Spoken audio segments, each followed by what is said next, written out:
Let's go to another question on this. I note someone's got their hand up. We'll come to you in a minute. We have another question on this subject. It's from Angela Samuels. Mr. Rudd, I'd like to know how you expect us to trust you, our generation, the ones that got behind you in the Kevin 07, and now you expect us to trust you on everything you're saying. And you broke promises like the laptops ones and the health ones and all the ones that are important to our generation. Well, let's go to the two that you've raised.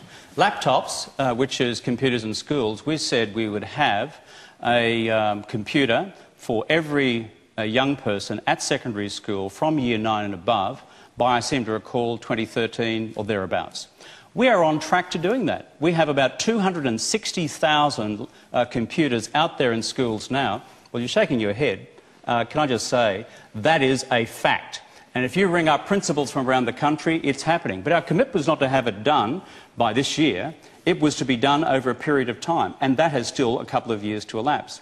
On the second point that you raised about health, as I said today in the Parliament here, what's the record we inherited? Well, our predecessors took $1 billion out of the public hospital system.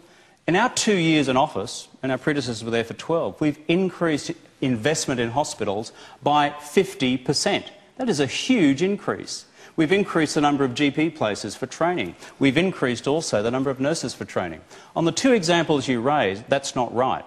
And on the future on health and hospitals, as I have said before, if the states and territories do not accept the government's reform plan for the future of health and hospitals, then we will go to the people and seek a mandate to take over overall responsibility for the system. That's what we said we'd do. That's what we intend to do. And frankly, the record on both those things is okay. But I go back to the answer to the person who began the question before. I'm not going to stand here before you and claim that we're purer than driven snow and did not have to change things.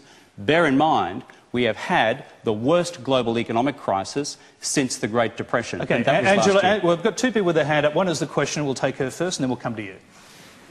I just wanted to know, though, you said about the health system, you said you're going to take it over. What happened to you taking it over in July last year?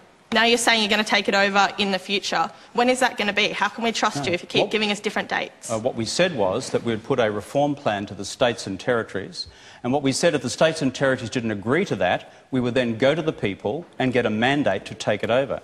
We're not at the next election yet. That's due by the end of this year. That's what we said to do. The place where we went last year was to